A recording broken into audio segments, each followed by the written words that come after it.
Pessoal, então, muito boa noite. Hoje é quarta-feira, dia 9 de setembro de 2020. Nós estamos iniciando a nossa aula de Fundamentos da Psicologia Existencialista, Fenomenológica. Estamos reunidos com a turma de Psicologia, quarto período. Tá? Na semana passada, a nossa temática, a ênfase principal das nossas reflexões foi sobre Carl Jung, né?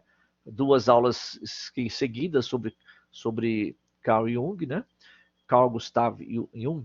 E hoje vamos fazer um parênteses para falar um pouquinho dentro da linha do existencialismo, de um pensador muito importante que não tem uma influência direta na psicologia, mas tem uma influência direta na filosofia e na sociologia e na política, que é Karl Marx.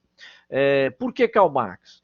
Porque conhecer um pouco do pensamento marxista é muito importante para a gente entender as modificações, as mudanças que foram feitas no pensamento filosófico da modernidade, sobretudo no século XIX e XX. Né? O Karl Marx ele não exercerá uma influência direta na psicologia, mas ele teve uma contribuição tão importante no campo da reflexão filosófica e sociológica e política, que ele contribuiu muito para o existencialismo moderno. Né? Com as suas teorias, ele contribuiu muito para o existencialismo moderno. E por essa contribuição importante que ele deu para o existencialismo, é que ele vai ser um pensador que indiretamente vai contribuir também na nossa área. Por quê? Porque o trabalho dele, a produção intelectual dele, influenciou muito no campo da filosofia, da sociologia e da política, rompendo com uma tendência que já se estabelecia por muito tempo de um idealismo filosófico, e ele então quebra com essa tendência, quebra com a tendência do idealismo filosófico que predominava, sobretudo com o grande filósofo George Hegel, né? E ele vai então propor uma nova forma de pensar o mundo, a história, a sociedade, com o que foi chamado de materialismo histórico dialético. Então, Marx vai propor uma nova visão existencialista da história humana. E essa visão existencialista que Marx vai propor, rompendo com o idealismo clássico que predominava até então, ajudou no desenvolvimento de todo o existencialismo do século XX também. E nesse aspecto, então, ele tem uma grande contribuição, ok? Bem, mas antes de falar de Marx, propriamente dito, eu quero citar duas pessoas além de Marx que foram muito importantes para essa questão do existencialismo. Eu quero citar um pensador que vocês estão estudando muito, com certeza já estudaram, ainda vão estudar muito, porque é da sua área, que é Freud. Né? O outro é Friedrich Nietzsche e o Karl Marx. O que esses três pensadores, por que eu estou agrupando esses três pensadores aqui nesse momento, né? Introduzindo a nossa aula sobre Karl Marx? Porque esses três pensadores, eles são considerados, né, na história, sobretudo da filosofia, eles são considerados os mestres da suspeita. O que significa isso? Três grandes pensadores que colocaram em suspeição, ou em suspeita, né, em questionamento, em dúvida, muitos dos valores tradicionais do mundo ocidental, especialmente os valores religiosos, né, especialmente os valores do cristianismo. Porque eles colocaram sob suspeita toda uma tradição ocidental, filosófica, idealista e religiosa, eles colocaram sob suspeita e levaram então a sociedade a pensar a partir de outros parâmetros. E os três pensadores, Nietzsche, Freud e Marx, de maneiras diferentes, mas os três fizeram uma afirmação em comum muito importante. Quer dizer, os três colocaram que a religião, da forma como ela se apresentava, ela era usada como uma espécie de alienação. Os três falaram isso de formas diferentes, mas o significado era isso. Por exemplo, o Marx disse que a religião era um ópio do povo. Né? Quer dizer, que levava o povo para uma ilusão, né? O Nietzsche vai dizer que a religião era também um instrumento que levava o homem a viver numa condição inferior ao seu potencial. Ele poderia ser mais do que ele era, mas que ele acabava sendo limitado pela consciência religiosa, o que Nietzsche vai chamar de a consciência de deixar de ser o homem potencialmente que ele poderia ser para viver uma vida de servo, de humildade. Então, o Nietzsche propõe que o homem assuma a potencialidade do que é ser humano. Então, ele diz que a religião acabava também trazendo uma ilusão. E o Freud, isso o Nietzsche. E o Freud vai dizer que a religião funcionava como um suspiro para os oprimidos, né? Como uma espécie de alívio para os oprimidos, para as dores. Os três grandes pensadores, Freud, formado em neurologia, fundador da psicanálise, né? Nietzsche, filósofo, Marx, filósofo, economista, ajudou também a fundar a sociologia. Esses três grandes pensadores colocaram muitas das bases tradicionais ocidentais em dúvida, sobretudo no que cabe à religião, no que compete à religião. E isso mudou a história do mundo ocidental. Isso mudou a história da humanidade. Então, três grandes pensadores. Eu não estou dizendo que você tem que concordar com eles, né, mas a gente precisa conhecer. Então, esses três pensadores colocaram em xeque, em questionamento, boa parte dos valores tradicionais, ocidentais, da filosofia idealista e também os valores religiosos. Ok, pessoal? Tudo bem? Posso continuar? Desses três, eu vou destacar então hoje o Nietzsche. Perdão, o Marx. Obrigado. Obrigado, Matheus. Obrigado. Eu não vou dar ênfase aqui no curso a Freud, porque eu sei que vocês que são estudantes de psicologia já estão estudando Freud, já estudaram e com certeza ainda vão estudar. Freud fará parte aí de várias abordagens aí, de várias disciplinas, né? Então eu sei que vocês já têm uma carga intensa de estudos sobre Freud, sobre a psicanálise, sobre a questão do id, do ego, do superego, a estrutura psíquica, né, freudiana. Então, eu não carrego no trabalho com Freud porque não há necessidade, né? Porque vocês já trabalham Freud com outros professores muito mais capacitados do que eu nessa área, e até porque esse não é o objetivo da nossa disciplina, certo? Por isso que Freud, a gente faz algumas referências a Freud, mas nós não vamos trabalhar Freud aqui intensamente, porque já tem outras disciplinas que fazem isso muito bem, tá bom? Mas como eu sou formado também em filosofia, minha área é filosofia e teologia, eu acho legal trazer um pouco do pensamento marxista para vocês, tá bom? Que ajuda a entender um pouco essa questão do existencialismo.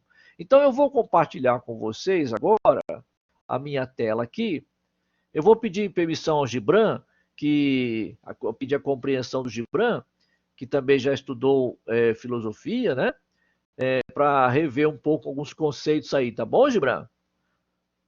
Então, porque eu sei que você tem formação em filosofia, então nós vamos, quer dizer, estudou filosofia também, né? Porque a teologia a gente estuda muito estuda filosofia, né? Então vou pedir a sua licença para você reconsiderar um pouco algumas temáticas aí do Karl Marx, tá bom? Só um minutinho, deixa eu então colocar o conteúdo que eu preparei. Ok, Gibran, beleza. Nunca é demais também rever certos conceitos, né, Gibran? A gente sempre... Muito bem. Bom, então eu fiz essa introdução falando de Nietzsche, Freud e Marx, e agora eu quero entrar especificamente com a temática do Karl Marx, tá bom? Muito bem. A gente consegue trabalhar numa aula e depois da próxima a gente retoma as nossas discussões na linha da fenomenologia, né? Bom, então Marx viveu aí durante todo o século XIX, né? 1818 a 1883. Eu vou passar rapidamente algumas informações mais biográficas, depois eu vou entrar mais na questão mesmo da filosofia marxista, tá ok? Então está uma imagem, uma foto aí do Karl Marx. As pessoas às vezes têm muito medo de falar sobre Marx, discutir Marx, estudar Marx, Mas não precisamos ter medo nenhum de conhecer Marx, é muito importante conhecer esse pensador que trouxe uma contribuição muito grande para o pensamento filosófico, sociológico da humanidade, né? Ok? Muito bem. Marx estudou Direito na Universidade de Bonn, doutorou-se em 1841 em Filosofia, em Berlim, né? Ok? Ele trabalhou uma tese sobre a diferença entre as filosofias da natureza, de Demócrito e Epicuro, né? Filósofos materialistas do período pré-socrático, ok? Ele é de uma família de origem judaica, né? Alemão, claro, né? Em Berlim, ele inicia o seu relacionamento com os filósofos, discípulos do filósofo Hegel, que eram conhecidos como jovens hegelianos, né? Hegelianos de esquerda. Essa questão de esquerda aí não tem nada a ver com a política, não. Era mais uma questão mesmo teológica, né? Não tem nada a ver com política, tá? É uma outra questão aí que não é esquerda ou direita por questão política, não. É uma questão mais filosófica e teológica mesmo.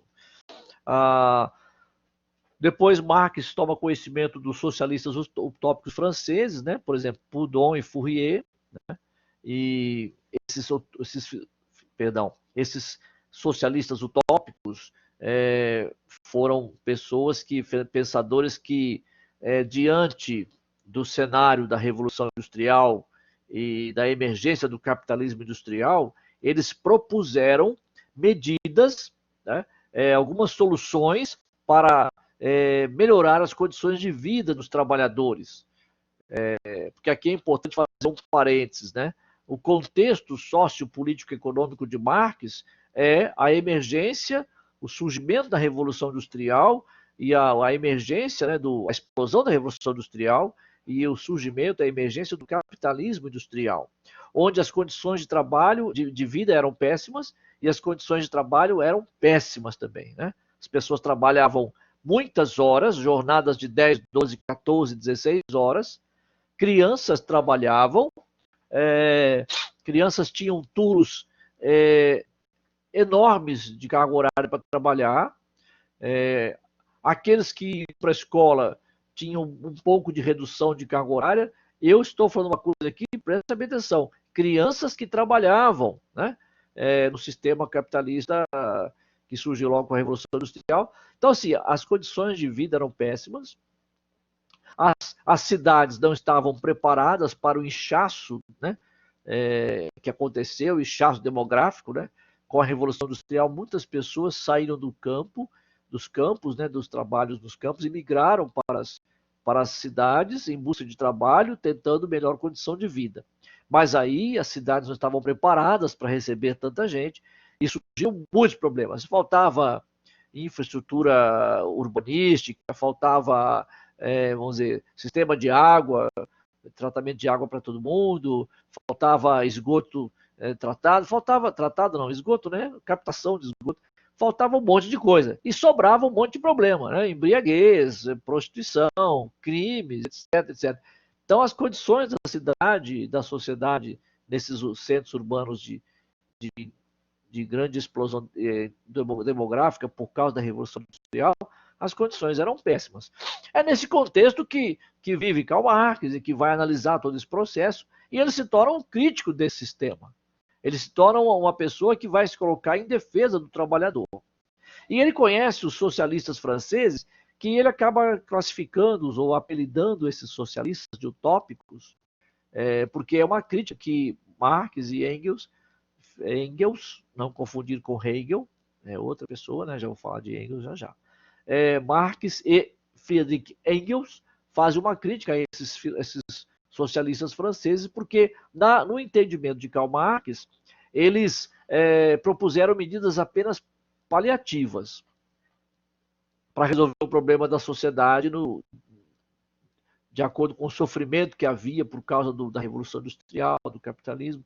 Então, eles propõem algumas medidas, mas que Marx entendeu como paliativas, ou seja, os socialistas utópicos franceses não foram na raiz dos problemas, propuseram soluções paliativas. Então, por isso que Marx e Engels se tornaram críticos desses socialistas utópicos franceses. O Marx e Engels vão propor um socialismo mais radical. Ok? Muito bem. Bom, em 1854, né, Marx vai conhecer Friedrich Engels e esse encontro com Engels se tornou decisivo para Karl Marx, porque eles se tornaram grandes amigos, né? Amigos pessoais, amigos de família, né? de interagir o tempo todo. E, além disso, Engels se tornou um parceiro importantíssimo nas obras que escreveu em parceria com Marx. Então, algumas obras de Marx foram feitas em parceria, né, com Engels. Eles se identificaram muito na forma de interpretar filosoficamente, sociologicamente o mundo. Então, Engels se torna um parceiro também na produção filosófica, né, literária de Marx. Ok? Bem, Engels se tornou seu principal cooperador por toda a vida e escreveram juntos importantes obras e também tiveram uma atuação política muito importante, né? Marx leu a obra do socialista Saint-Simon, né? Fundou em 1847 o Partido Comunista. Então, Marx e Engels organizaram, né, em meados do século XIX, o Partido Comunista, ok?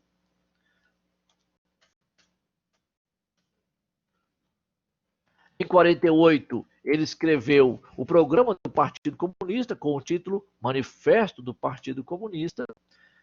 Perseguido, ele se exilou em Londres e ali ele viveu até o final da sua vida pesquisando e escrevendo na biblioteca do Museu Britânico.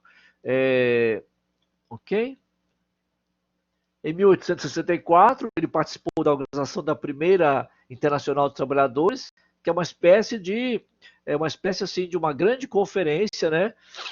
Vamos dizer assim, sindical, né? Mais ou menos a gente pode dizer assim hoje para a gente poder entender, né? Ok? Uma reunião importante na organização dos trabalhadores, né? Ok? Bom, há algumas obras importantes. Eu vou passar rapidamente essa questão. Ele escreve, quero destacar aqui manuscritos econômicos filosóficos, a crítica da economia política, o Capital, que é uma das obras mais importantes e influentes do pensamento moderno. Essa obra, o Capital, foi extremamente importante, porque ele faz uma análise, né, da formação do capital ou do capitalismo moderno e as suas implicações, né? Uma obra gigante, assim, muito importante. Ok? Bom, agora eu quero entrar, a partir de agora, destacar esses aspectos aqui. A filosofia de Marx é considerada assim a radicalização da crítica, né? Marx se torna um crítico tremendo da filosofia ocidental, da filosofia idealista. Por isso que eu disse no início da aula, ele vai trazer uma contribuição muito importante para o existencialismo. Para Marx, os filósofos ao longo da história se limitaram a interpretar o mundo. Mas, na visão de Marx, o que importava era transformar o mundo. Então, ele critica a filosofia idealista, a filosofia tradicional, ocidental, idealista, dizendo não adianta ficar interpretando o mundo. É preciso transformar o mundo. A filosofia precisa ser usada, utilizada para transformar o mundo. Essa é a grande mensagem que ele deixa. Chega de interpretar, nós precisamos transformar o mundo. Então ele faz uma crítica radical à filosofia, né? Então nós podemos entender que o pensamento de Karl Marx ele é parte da tradição moderna da filosofia crítica, né? Ou seja, ele compõe esse grupo de pensadores que elaboram uma crítica séria à tradição moderna em filosofia, né? Okay? Então ele é um dos maiores expoentes da crítica ao mundo, à filosofia ocidental, à filosofia idealista. Ele é um dos maiores expoentes dessa crítica aí, ok?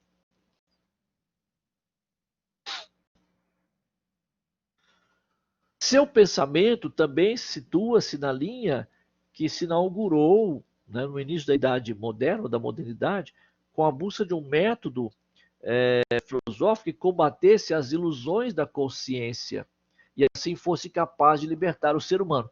É sobre isso que eu falei no início da aula, com Nietzsche, Freud e Marx. Esses três grandes pensadores, Nietzsche, Freud e Marx, eles foram críticos da sociedade ocidental em muitos aspectos, e eles defenderam a tese de que era preciso libertar o ser humano das ilusões da consciência. E aqui nós temos uma importante contribuição filosófica e também na área da psicologia, né? Porque as ilusões da consciência para Freud, Nietzsche e Marx impediam o homem, o ser humano, de ver o mundo de forma melhor, mais clara, mais ampla. Então, as ilusões da consciência, na linguagem deles, né, ofuscavam a visão do ser humano. E uma dessas ilusões, na opinião, na visão de Nietzsche, Freud e Marx, é a religião. E sim, por não dizer o cristianismo. Então, eles são críticos da forma como o cristianismo foi desenvolvido no mundo ocidental, muitas vezes contribuindo para a ilusão da consciência. Claro que estou fazendo essa afirmação aqui do ponto de vista filosófico, né? Não significa que tudo que os grandes filósofos e pensadores falam, a gente tem que concordar com tudo, né? Não é isso. Mas a gente tem que conhecer. E olhando a partir do contexto em que viveu Karl Marx e o Freud e o Nietzsche, dá para entender perfeitamente o que eles estavam dizendo. A religião, muitas vezes, ela é usada mesmo para alienar as pessoas. E isso acontece até hoje, né? E olha que eu estou falando, eu sou uma pessoa religiosa, certo? Mas eu tenho essa consciência de que... Então, eu me sinto muito à vontade para dizer isso, porque eu estou reconhecendo uma crítica que tem a sua autenticidade, né? Apesar de eu ser uma pessoa religiosa, eu entendo que essa crítica tem um quê de verdade. Porque a religião em si, ela não deveria alienar as pessoas, mas a forma como a religião muitas vezes é trabalhada pode alienar sim as pessoas. É isso que Marx viu, é isso que Freud viu, é isso que Nietzsche viu. Então eles fazem essa crítica, né? Que as ilusões elas ofuscam a nossa consciência, né? Embaçam a nossa consciência, e uma dessas ilusões na visão desses três grandes pensadores era a religião. Por isso que Marx vai dizer que a religião na época ele disse isso, né? É o ópio do povo. Quer dizer, aliena, tira da realidade, né? O que é o ópio? O ópio é o entorpecente, né? Que tira a nossa consciência da realidade, né? Então, seja o tipo de entorpecente que for, que vai agindo em nosso cérebro, vai tirar a nossa capacidade de clareza, de consciência, né? O álcool, por exemplo. A pessoa se embriaga, ela perde muita noção da realidade, né? Porque ela está sob o efeito do ópio, né? E assim outros tipos de drogas, né? Então, o Marx diz que a religião muitas vezes funciona como um ópio, que ofusca, que ilude, que ofusca a consciência das pessoas. E assim também pensou o Freud, e assim também pensou o Nietzsche. Né? Ok? Tá claro o que eu estou dizendo aqui? Alguém tem uma dúvida? Tudo bem? Alguém quer falar comigo no áudio?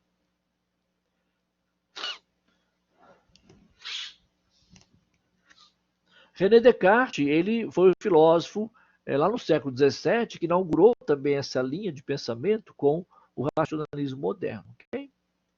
Bom, a crítica de Marx a Hegel também é muito importante, né? A crítica dele a Hegel e aos hegelianos se refere principalmente ao idealismo. A interpretação hegeliana do processo histórico e da formação da consciência restringe-se ao plano das ideias e das representações, do saber, da cultura, não considerando as bases materiais a partir das quais esse saber e essa cultura são formados. Então, qual é a crítica que Marx está fazendo a Hegel? Que Hegel considerava o elemento mais importante para entender o processo histórico, para entender a história da humanidade, o plano das ideias, o plano das representações, do saber e da cultura, e desprezava ou desconsiderava as bases materiais da sociedade. Marx vai inverter isso, vai dizer o seguinte: justamente nas bases materiais da sociedade é que está a principal matéria-prima para a gente entender a sociedade. E não somente no campo das ideias, dos valores, da cultura. A gente vai falar mais sobre isso na aula de hoje ainda, para ficar mais claro, tá bom? Essa é a grande crítica que Marx vai fazer ao sistema hegeliano. Marx entende que a filosofia hegeliana, que prioriza o campo das ideias, estava equivocada, porque menosprezava as condições materiais da sociedade, suas bases materiais, a partir das quais serão formadas o saber, a cultura, a consciência individual. Ok? E aí, então, Marx vai propor o materialismo histórico dialético. Né? Olha só, quando as pessoas dizem assim que Marx era um materialista, sim, é verdade, mas muitas pessoas falam isso sem saber o que significa essa frase. Né? O que significa dizer que Marx era um materialista? Tem muita gente que interpreta totalmente errada essa frase e pensa assim que Marx lutava em defesa dos bens materiais. Não tem nada a ver, isso é um baita de um absurdo, é de uma é um absurdo, é uma afirmação totalmente equivocada. Marx foi um materialista porque ele propôs o materialismo histórico e dialético como instrumento principal referencial ou instrumento de análise da sociedade. Então ele usou uma teoria filosófica e de base científica para analisar a sociedade, a história humana, que é o materialismo histórico dialético. É isso que faz de Karl Marx um materialista. Não tem nada a ver com a posse de bens materiais. Inclusive, tanto é que Marx viveu pobre e morreu pobre. Ele foi muito ajudado financeiramente pelo Engels, que foi o seu grande parceiro até nas horas da dificuldade financeira. Marx viveu pobre até a morte. Por que ele passou tanta dificuldade? Porque a sua linha de pensamento era tão radical, era tão assim, tinha uma repercussão política tão grande, que ele não conseguia trabalho. Né? Porque, imagine, em pleno século XIX, né? Em plena revolução capitalista industrial, um pensador crítico do capitalismo, crítico de todo o sistema. Marx não era contra a evolução industrial. Evolução. Marx não era contra a evolução da indústria, a evolução da sociedade. Não. Ele era contra a forma como a revolução industrial fez emergir e explodir o capitalismo industrial e, com isso, o ser humano passa a ser muito explorado. Essa exploração enorme, absurda, a qual foram submetidos os trabalhadores, é isso que o Marx criticava. Então não é que ele criticava a evolução da indústria, a invenção das máquinas, não. Ele criticava ferrenhamente a maneira como isso foi usado para explorar os cidadãos, para fazer o homem um escravo do trabalho, um escravo na modernidade. Um escravo com uma carteira de trabalho, porém um escravo. Né? Então, um profissional que se alienou, né? Porque na visão de Karl Marx, do trabalho capitalista, o trabalhador se aliena, ele fica alienado, ele é tão explorado, ele é escravizado, uma escravidão moderna. Então, essa que é a crítica que Marx faz. Né? Da visão crítica de Marx, a sociedade, conforme entendida por Hegel, tem os pés na terra e a cabeça nas nuvens. Quer dizer, para Marx, a cabeça, ou seja, as ideias, são determinadas pela base da terra, ou seja, pelas reais condições de sobrevivência. E as reais condições de sobrevivência são as condições materiais que a sociedade produz. Vou explicar melhor isso na sequência. Aqui eu estou passando rápido porque foi uma duplicidade, tá? Aí, duplicidade de slide. Muito bem. Então vamos explicar aí essa questão do materialismo histórico e dialético de Marx. A questão fundamental para Marx passa a ser o trabalho, né? Que era um tema até então ausente na reflexão dos filósofos. Estou vendo aí que eu deixei a antiguidade com o trema, tem que tirar o trema, né? A ideia também está com acento, tem que tirar o acento da ideia, né? Então, Marx passa a analisar, e ele faz muito isso na obra O Capital, ele passa a analisar a temática do trabalho. que nunca foi desenvolvida, nunca foi preocupação dos filósofos até então. E ele passa a se dedicar a entender o trabalho, a entender o mundo do trabalho, os mecanismos do trabalho, sobretudo na Revolução Industrial, né? Na instalação do capitalismo industrial. Então ele passa a se dedicar a estudar o trabalho, que era um tema ausente nas filosofias. E o trabalho, ele é visto como uma relação da espécie humana e o seu ambiente natural. O que é o trabalho? A relação do ser humano com o ambiente natural, com as forças da natureza. Ao reproduzir a vida nas condições naturais, a espécie humana regula a sua relação material com a natureza através do trabalho, formando o mundo em que vivemos. Claro que hoje, o trabalho hoje, no século XXI, ele tem um conceito muito mais amplo, né? Muito mais ampliado do que no tempo de Marx. Por quê? Porque hoje o trabalho agregou inúmeras formas, né, de serviços, de prestação de serviços, sobretudo em função da internet, né, das mídias, né, digitais aí, das plataformas remotas. Nesse momento agora, por exemplo, nós estamos trabalhando, vocês na condição de alunos, eu na condição de professor, estou realizando um trabalho que alguns anos atrás era inimaginável, né? Como que sociedades de alguns anos atrás, os nossos pais, os nossos avós jamais puderam imaginar que um dia nós poderíamos ministrar uma aula ao vivo, diante de um computador, diante de uma webcam, que poderíamos fazer uma reunião com 50, 40, 50, 100 pessoas ao vivo, em tempo real, e todos participando, interagindo, sem sair das nossas casas. Então, isso é só um exemplo de que hoje o trabalho ganhou outras dimensões. Mas quando Marx está se referindo ao trabalho no seu tempo, ele está pensando, sobretudo, na relação do ser humano com a natureza, onde ele vai trabalhar para produzir, né, o seu sustento material. E também, claro, na Revolução Industrial, o trabalho vai ter uma relação direta com as máquinas, né, que é a novidade que surge naquela época.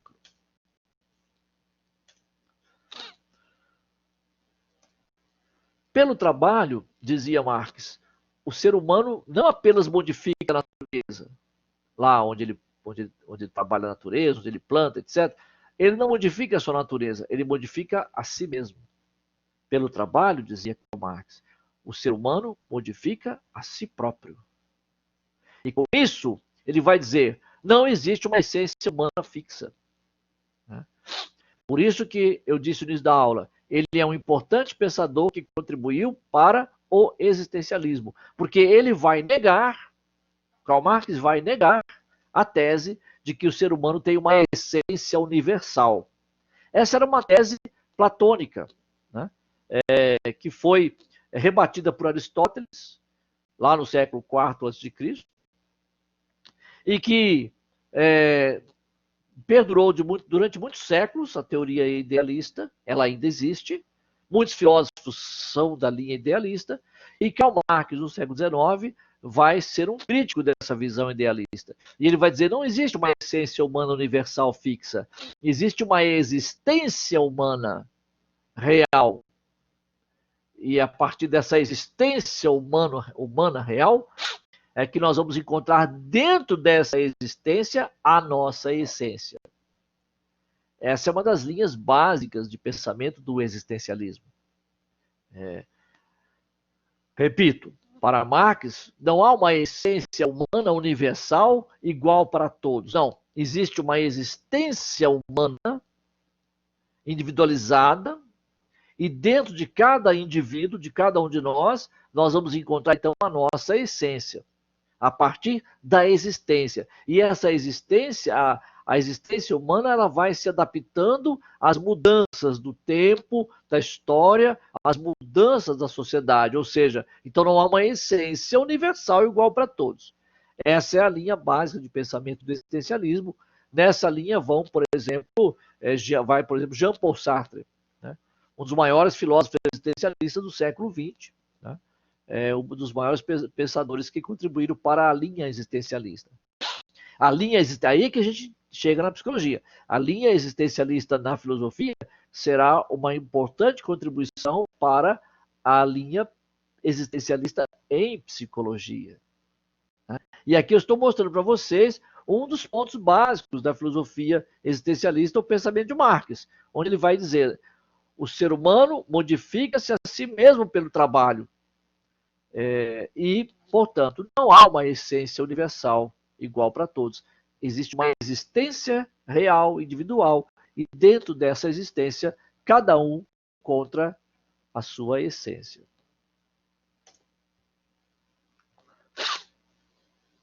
As formas específicas de ação e transformação da natureza pelo trabalho modificam-se de acordo com o contexto histórico concreto e com a organização social do trabalho.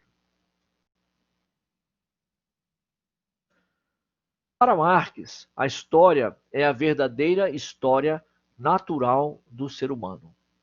Né? Então, o que é a história? A história não é a história das ideias, das culturas, não. Para Marx, a história é a verdadeira história natural do ser humano. O seu materialismo histórico pretende ser, assim, uma teoria científica da história.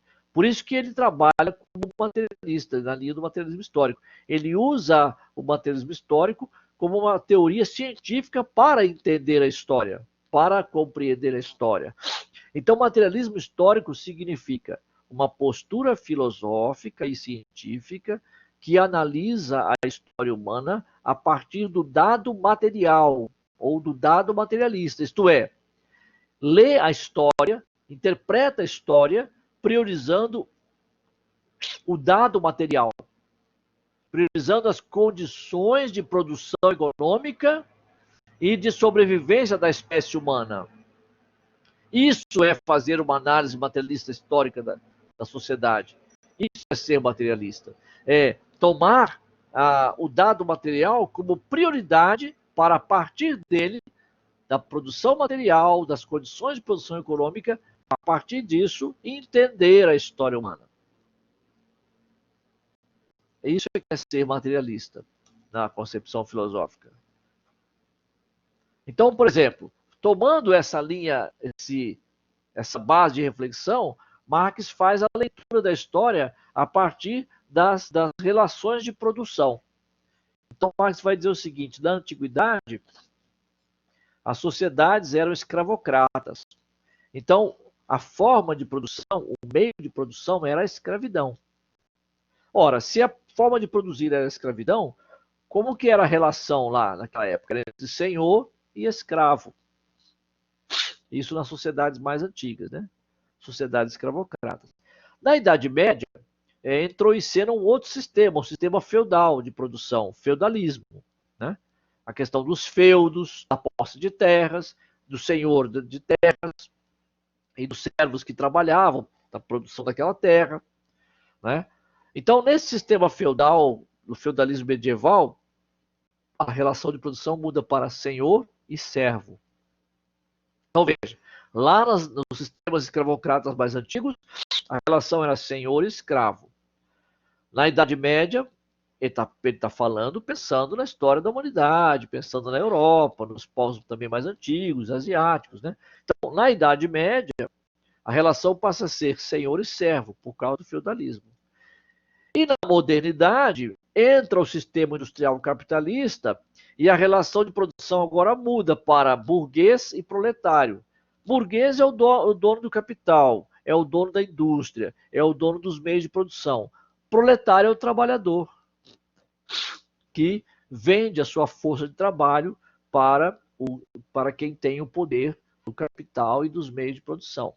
Então, dizia Karl Marx, essa relação moderna entre burguês e proletário, entre patrão e empregado, proprietário e empregado, é aparentemente livre, mas é só aparentemente livre. Por quê? Porque há um contrato e um salário pago, mas na verdade é uma escravidão. Dizia Karl Marx, era uma escravidão moderna. Ok? Hoje eu esqueci de pegar água, gente, tá? Estou sentindo falta de tomar um pouquinho de água. Então a relação moderna passa a ser burguês e proletário, onde ele diz assim, essa relação ela é aparentemente livre porque tem um contrato de trabalho, porque tem um salário, mas na verdade as pessoas são exploradas e elas se tornam escravas desse sistema. É a crítica que ele faz ao capitalismo do seu tempo, ok? Então, ele fala assim: a filosofia, da forma como ela está concebida tradicionalmente, já se esgotou, ele dizia. A filosofia indica a necessidade da prática revolucionária para transformar o mundo. A análise filosófica tradicional deve ser substituída por uma análise econômica, política, histórica e sociológica. Veja, ele está dizendo o seguinte: chega de interpretar o mundo sob as bases do idealismo, né? Vamos tentar agora mudar o mundo, transformar o mundo, revolucionar o mundo. Tá? E aí então, ele vai falar da infraestrutura e da superestrutura. Veja bem, deixa eu só olhar uma coisinha aqui. Ver como é que está a minha dimensão de tempo aqui em relação ao meu conteúdo. Beleza. Olha só, estamos dentro do tempo, vou conseguir apresentar a aula toda legal aí, sem problema. Olha só, Marx analisa a sociedade dentro da seguinte, vamos dizer assim, teoria, né? A teoria da infraestrutura, desculpe, e da superestrutura. Então vamos começar lendo o parágrafo de baixo, o parágrafo que está abaixo da sua tela. Infraestrutura.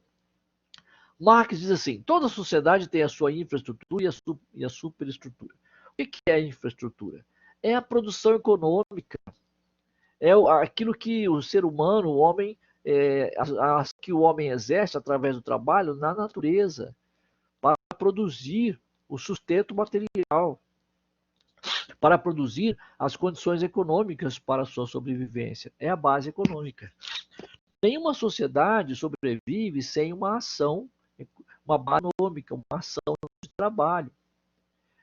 Não importa se essa ação vai ser simples ou complexa, mas toda sociedade, para sobreviver, tem que ter uma base econômica. Não importa que essa base econômica seja simplesmente plantar uma pequena lavoura.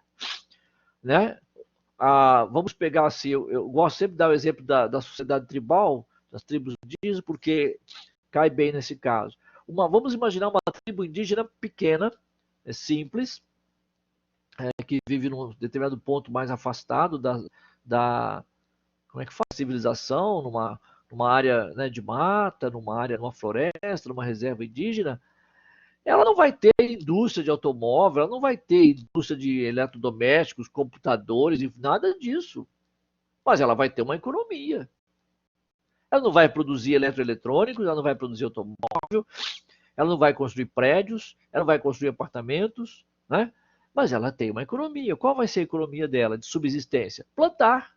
Então vai plantar uma roça de milho, uma roça de feijão, vai plantar um arroz, vai plantar mandioca, vai plantar batata, né?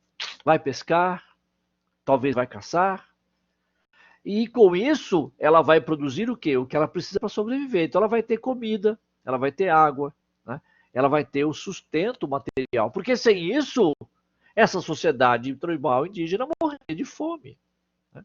Então, ela precisa de uma economia básica, nem que seja uma economia de subsistência, mas ela precisa.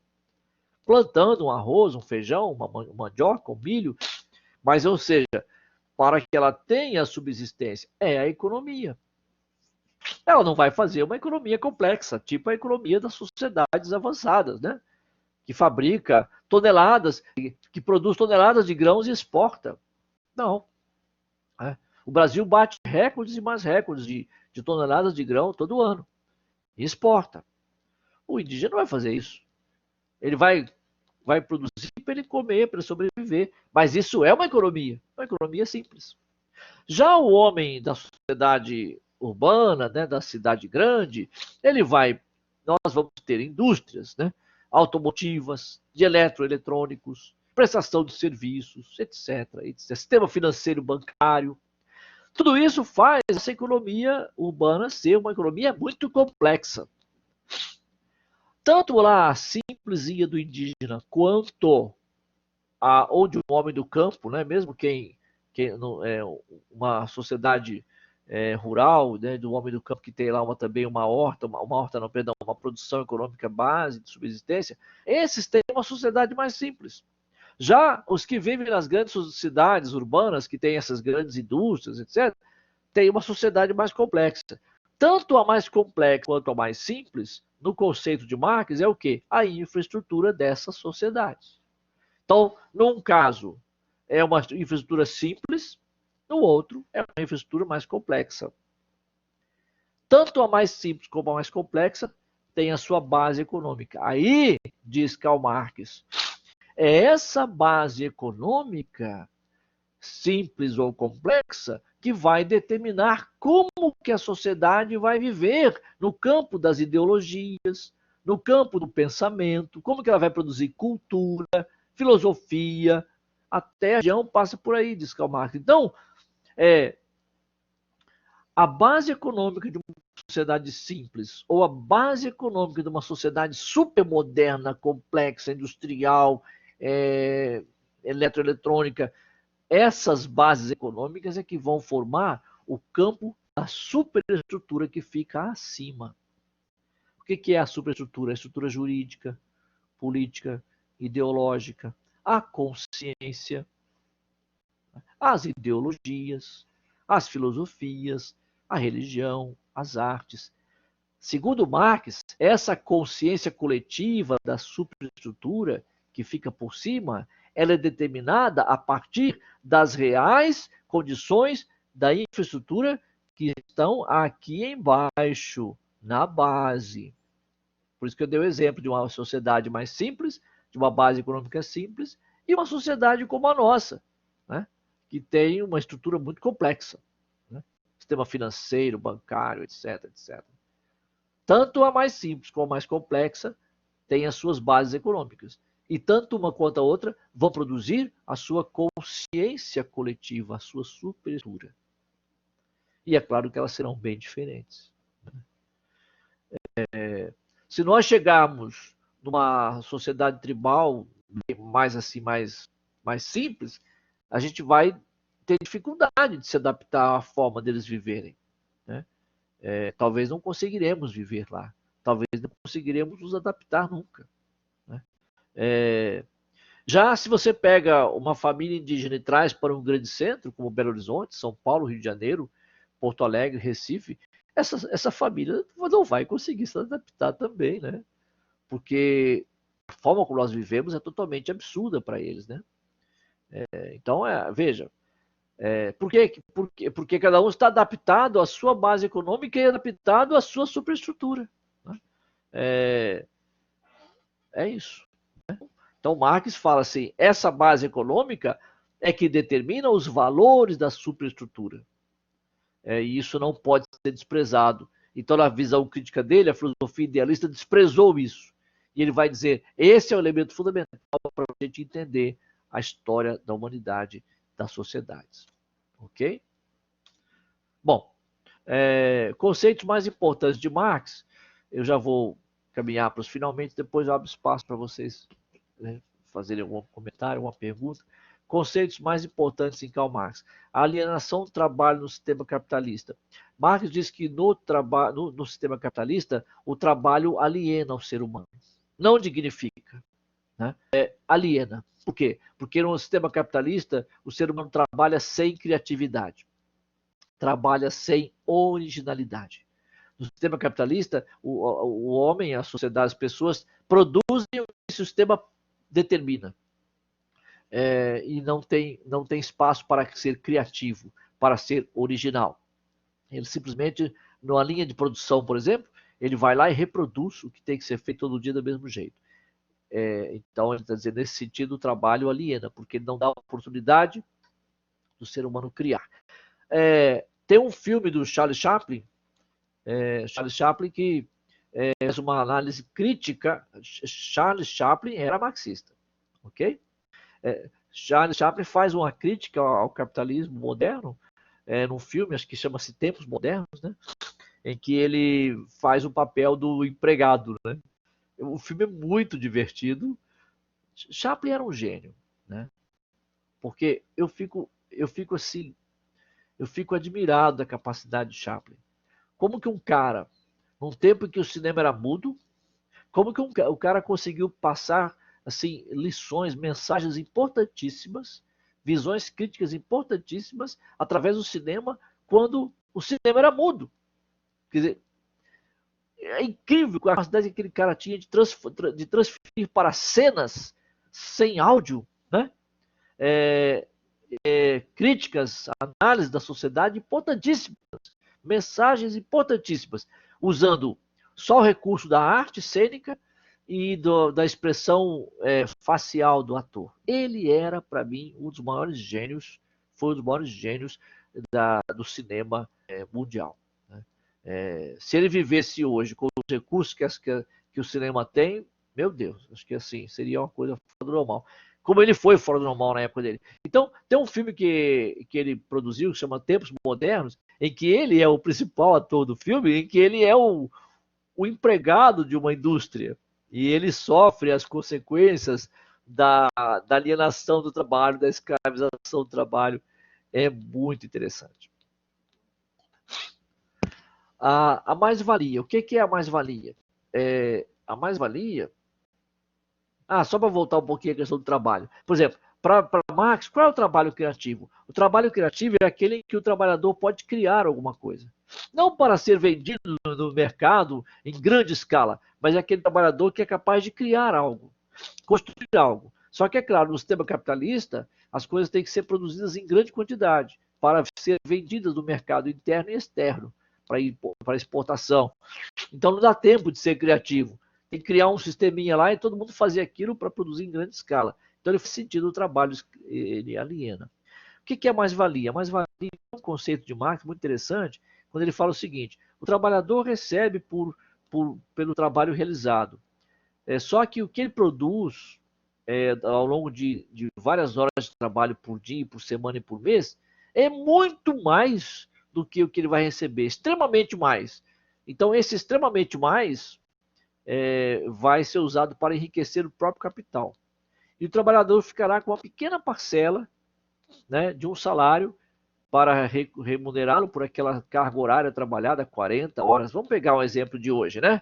Vamos pegar a carga horária de hoje. Eu nem vou pensar a carga horária do Marx, porque aquele tempo era 10, 12, 14 por dia. Vamos falar das normas de trabalho hoje. Você vai trabalhar 40 horas semanais, mas usando o entendimento de Marx. Você vai produzir em 40 horas semanais e 160 horas mês, o que você vai produzir de riqueza para o seu empregador é infinitamente maior do que o que você vai receber em forma de pagamento de salário. Então, toda essa riqueza que você produziu para o empregador, com as custas do seu trabalho, isso chama de mais-valia, ou seja, o trabalho enriquecendo o próprio capital. Então, na visão do Marx, o trabalhador jamais, do sistema capitalista, o trabalhador jamais será enriquecido pelo trabalho. Ele vai apenas ser explorado pelo trabalho, ele vai enriquecer o sistema, vai enriquecer o capital, mas ele mesmo não será, materialmente falando, enriquecido com o trabalho. No Brasil, isso é muito claro. Né? No Brasil, o brasileiro trabalha 30, 35, 40 anos, né? Como um trabalhador honesto, dedicado, e quando no final ele vai ter a aposentadoria mínima, né? De um salário muito pequeno, e ele, no entanto, foi um trabalhador honesto, digno a vida inteira. Isso é uma realidade. Né? Então, a gente sente na prática a teoria de Marx acontecendo mesmo na sociedade, né? Sobretudo na brasileira. Bom, o fetiche da mercadoria é um conceito também muito interessante de Marx. Ele fala o seguinte: o fetiche da mercadoria é o seguinte. Deixa eu pegar aqui o meu celular. Deixa eu ver se eu consigo me deslocar sem tirar o fone de ouvido. Acho que consigo sim. Eu pus meu celular aqui para carregar um pouquinho. Deixa eu dar um exemplo com o celular. O que é o fetiche da mercadoria? É o seguinte. Marx diz o seguinte: no sistema capitalista, o sistema produz, que esse é um outro tema muito importante que Marx trabalha, né, na análise do capitalismo, é a questão da mercadoria. Analisa o que é mercadoria, como que se produz mercadoria, como se precifica mercadoria. Além de analisar muito o tema do trabalho, ele analisa muito também o tema da mercadoria, que está ligado ao trabalho. Né? Então, o que é o fetiche da mercadoria? É um termo que ele usa para dizer o seguinte: o objeto produzido para o mercado, ele é inanimado, ele não tem vida, ele não tem ânima, ele não tem vida própria. Mas no sistema capitalista, o objeto, a mercadoria criada, construída no sistema capitalista, passa, entre aspas, vida. E passa a exercer influência e domínio sobre o ser humano, aumentando a sua alienação. Quando Marx viveu, não existia celular. Né? Óbvio, né? Claro. Mas eu estou falando assim só para ilustrar com o celular, poderia falar outra coisa. Né? Então, vamos pegar o exemplo do celular, que Marx nem sonhou, né, nessa possibilidade. Esse é um objeto, agora eu vou usar a categoria marxista para analisar esse objetinho aqui. Esse objeto aqui não tem vida, não tem vida. Ele é uma mercadoria, ele é um objeto aqui. Faz muita coisa, né? Mas ele não tem vida, é um objeto. Concorda comigo? Ele é um objeto material, sem vida, inanimado, sem ânima. Entretanto, uma vez produzido, ele ganha, entre aspas, vida por si mesmo e passa a exercer um grande domínio sobre nós. Não é a verdade? Não é o fato? Quem vive hoje sem isso? Hoje as pessoas, quando ficam sem celular algumas horas ou um dia por algum problema, já tem até crise de abstinência. A dependência psicológica disso aqui é tanta que a pessoa já tem crise de dependência, né? Perdão, crise de abstinência. Ou seja, a pessoa não consegue mais ficar sem isso, não consegue mais sair sem isso, para lugar nenhum. As pessoas não conseguem mais almoçar sem isso. Eu sou muito cuidadoso com isso. Tem as horas em que eu me separo dele. Né? Claro que eu uso principalmente como instrumento de trabalho, principalmente. Na minha função de professor, coordenador do curso que eu trabalho, isso aqui para mim é uma ferramenta de trabalho fantástica, mas eu procuro não ficar escravo dele. Mas as pessoas hoje, a gente observa, eu olho muito, restaurantes, lugares, as pessoas não almoçam mais sem isso, as pessoas não saem mais sem isso, as pessoas não passeiam mais sem isso, as pessoas não caminham mais sem isso. Desculpa a expressão, há pessoas que não fazem nem cocô sem isso. Desculpa a expressão. Mas tem pessoa que para ir ao banheiro leva isso aqui. Né? Então está lá no banheiro fazendo a sua necessidade fisiológica com o celular na mão. Eu já vi pessoa que no banheiro fica enrolado, e lógico que estou falando me referindo a banheiro público, né? Quando a gente mais de umas pessoas entram. Eu já vi homem enrolado porque quer fazer xixi e ao mesmo tempo segurar o celular. Quer dizer, então imagina só, né? Como é que fica? Fica complicado, né? Porque uma mão vai estar ocupada no celular e a outra também tem que estar ocupada, né? Então você imagina. As pessoas não conseguem nem ir ao banheiro mais sem isso. Ou seja, como dizia Karl Marx, o celular ganhou vida e passa a dominar a gente. Lógico, quando ele falou isso, ele se referiu às mercadorias em geral. Você pode pensar isso em termos de uma roupa, um calçado, né? Na visão de Marx. Isso é fetiche de mercadoria. A mercadoria ganha uma vida tal que passa a exercer um domínio sobre nós. E isso aumenta a nossa alienação. Gente, por favor, não sou ignorante, né? Eu não estou falando mal do celular, né? Só dizendo que, aplicando o exemplo do Marx para dizer, olha quanto que o Marx tinha razão quando dizia mercadorias podem exercer uma influência tão grande na nossa vida que parece que elas ganharam vida. Né? Então, estou pegando o exemplo do celular, que eu acho que é bem interessante. Né? Espero que ninguém tenha se ofendido, porque o celular hoje é uma ferramenta de trabalho importantíssima, a gente precisa ter mesmo, mas eu sou contra a gente se tornar escravo. Por exemplo, tem pessoas que não dirigem mais sem celular. Né? Eu não uso o celular quando eu estou no automóvel, não atendo o celular. Se eu preciso entender que preciso atender uma ligação importante, então eu vou parar meu carro. Eu sou caxião nesse ponto. Eu não atendo o celular dirigindo, não atendo, não mando mensagem. Depois que quem está me ligando, eu vou ver quem me ligou e retorno. Né? Ontem mesmo eu estava dirigindo na estrada, tinha aluno me ligando, tinha pessoas me ligando. Depois é que eu fui dar um retorno. Você me ligou, o que você está precisando? Não dá, porque senão a gente vira escravo do negócio. Eu vejo que no trânsito hoje há pessoas que não conseguem mais dirigir sem isso. Está dirigindo, está mandando mensagem, está teclando, está digitando, está falando. Então, essa semana, no sábado, um sujeito quase bateu no meu carro no trânsito porque ele estava dirigindo com o celular. E felizmente eu tive muita expertise para muito reflexo para sair rápido da manobra errada que ele fez, porque ele ia bater no meu carro sábado, porque ele estava distraído no celular. Então, assim, é um perigo. Bom, deixa isso para lá agora. Então, Marx está falando do fetiche. Acho que eu consegui explicar o que é fetiche, né? Tá bom? E agora eu vou terminar falando um pouquinho do marxismo no século XX. A filosofia de Marx foi muito influente desde o século XIX e é influente até os nossos dias hoje, tá ok? A influência não apenas no campo teórico, mas também no campo político, né? Com o marxismo-leninismo, que foi desenvolvido por Ulyanov, né? Vladimir Ilyich Ulyanov, conhecido como Lenin, né? Um dos principais líderes da Revolução Russa de 1917. O marxismo-leninismo, doutrina oficial do Partido Comunista, que governou a União Soviética de 17 até 1990 e que inspirou diversos partidos comunistas em todo o mundo. Então, o marxismo teve uma grande influência e tem até hoje política no mundo. No campo da filosofia, nós temos Jorge Lucas, que foi um pensador húngaro que desenvolveu uma interpretação própria e original do marxismo e aproximou o marxismo das raízes hegelianas. Chegou a ser ministro da Cultura na Hungria após a Segunda Guerra Mundial. Okay? Nós temos aí a chamada famosa Escola de Frankfurt, que é um grupo formado por intelectuais, foi um grupo formado por intelectuais sociólogos, filósofos, cientistas políticos, que se reuniram em torno de um Instituto de Pesquisas Sociais, que foi fundado em Frankfurt, na década de 20, e os seus principais líderes foram Theodor Adorno e Max Horkheimer. Okay? São as influências de hoje. Sobre a escola de Frankfurt, após a Segunda Guerra Mundial, depois de um período de refúgio nos Estados Unidos, o grupo voltou a se reunir na Alemanha. Sim, porque essa escola foi alvo vamos dizer assim, de repressão, né, da parte do nazismo, né? Então, após a Segunda Guerra, eles se refugiaram nos Estados Unidos, voltam a se reunir na Alemanha, na década de 50, e reorganizaram o Instituto. Né? Nesse novo período, destacam-se Herbert Marcuse e Habermas, né? Principal representante contemporâneo dessa linha de pensamento. Né? Habermas é um importante pensador para a nossa área do existencialismo, Marcuse também. Né? Ok?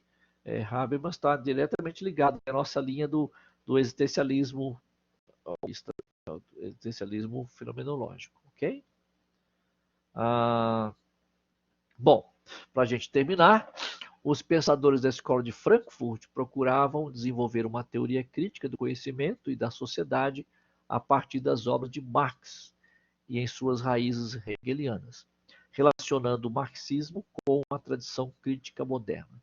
O principal aspecto da crítica é quanto à racionalidade técnica e instrumental que dominou a sociedade moderna a partir da Revolução Industrial. Quer dizer, a grande crítica da escola de Frankfurt foi sobre essa racionalidade técnica instrumental, onde priorizava, não privilegiava a razão meramente instrumental, que é a razão instrumental que domina, né? Domina a sociedade moderna a partir da Revolução Industrial. É dentro dessa linha da razão instrumental que vieram as ideias de progresso a qualquer custo, progresso a qualquer preço, não importa se destruindo o meio ambiente, não importa se escravizando pessoas, se prejudicando indígenas, comunidades, não importa, é o progresso acima de tudo. A razão técnica instrumental que levou a isso. Então, a escola de Frankfurt foi uma escola crítica. Bom, um outro pensador importante da linha do marxismo no século XX foi Louis Althusser, né? Louis Althusser, que é considerado um dos mais originais e influentes intérpretes do pensamento de Marx na França, né? Na segunda metade do século XX. Inspirou-se no estruturalismo para desenvolver uma interpretação de Marx oposta ao humanismo e ao existencialismo, muito presente na época em função do pensamento de Jean-Paul Sartre, o grande pensador existencialista aí do século XX. Ok? Muito bem. Althusser vai propor uma leitura de Marx analisando o seu pensamento em diversas fases, afastando-se da obra do jovem Marx, ainda muito influenciado por Hegel. Né? Sua pesquisa vai valorizar o Capital, que é a principal obra do Marx, tratando o marxismo como uma ciência e buscando no materialismo dialético os fundamentos científicos da teoria marxista. Ok? E assim nós terminamos a nossa exposição de hoje. Que o que vai entrar aqui agora são as referências, né, bibliográficas. Deixa eu interromper aqui a nossa tela. Peço desculpas a vocês, que eu fui muito intenso na apresentação, porque eu sabia que o conteúdo era um pouco grande, né? Assim, um pouquinho mais, né, denso, né? Por isso que eu procurei ficar focado aqui na apresentação. Mas agora eu coloco à minha disposição para conversar com vocês. Se alguém quiser fazer alguma observação, alguma pergunta, eu estou às ordens, tá bom? Bom, a minha intenção hoje foi apresentar um pouco, né, claro, isso aqui é apenas um pequeno resumo, uma pequena síntese do pensamento marxista, né? Mas a minha intenção foi apresentar para vocês um pouco do pensamento de Karl Marx, como eu disse no início da aula, porque é um pensador que trouxe uma grande contribuição para as linhas de pensamento do existencialismo no século XX. Ok, pessoal? Alguém quer falar alguma coisa comigo? Tem alguma pergunta? Eu espero não ter chateado vocês aí com a minha exposição. A gente às vezes brinca um pouquinho.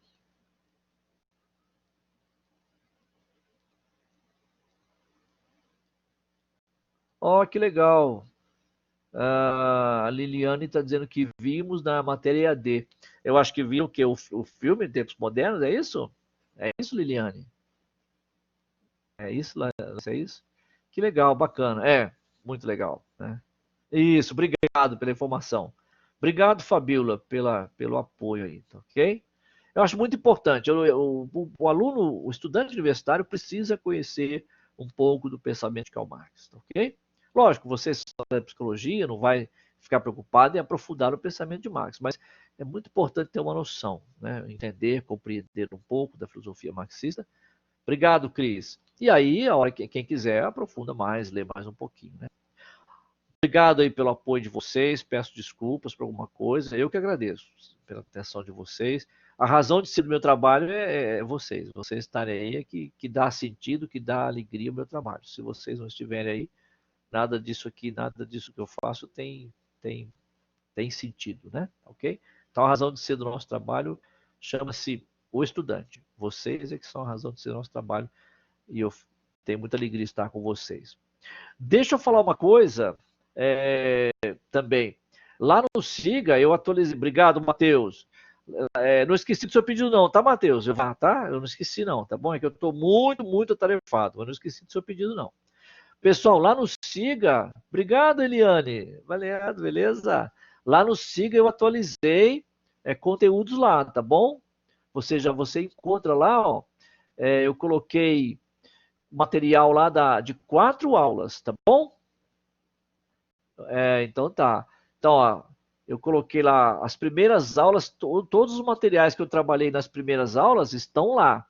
Você pode entrar. Se você entrou hoje à tarde, você não viu, não, porque eu coloquei no finalzinho da tarde, mas eu coloquei. Então você vai encontrar lá, até a semana da psicologia, todas as aulas que foram ministradas têm conteúdo lá para vocês verem, tá bom? E agora eu vou atualizar depois da semana da psicologia para frente, tá bom? Então, pode procurar lá, tá joia? Obrigado. Vamos encerrando por hoje? Bom, tudo bem? O conteúdo também sobre Karl Marx, vou colocar lá também para vocês, tá joia? Beleza, Cris? Até sexta, se Deus quiser. Estaremos juntos na sexta-feira, tá joia? Beleza, gente. Então, ó, boa noite, bom descanso, um abraço a todos e todas. Obrigadão pela sua atenção.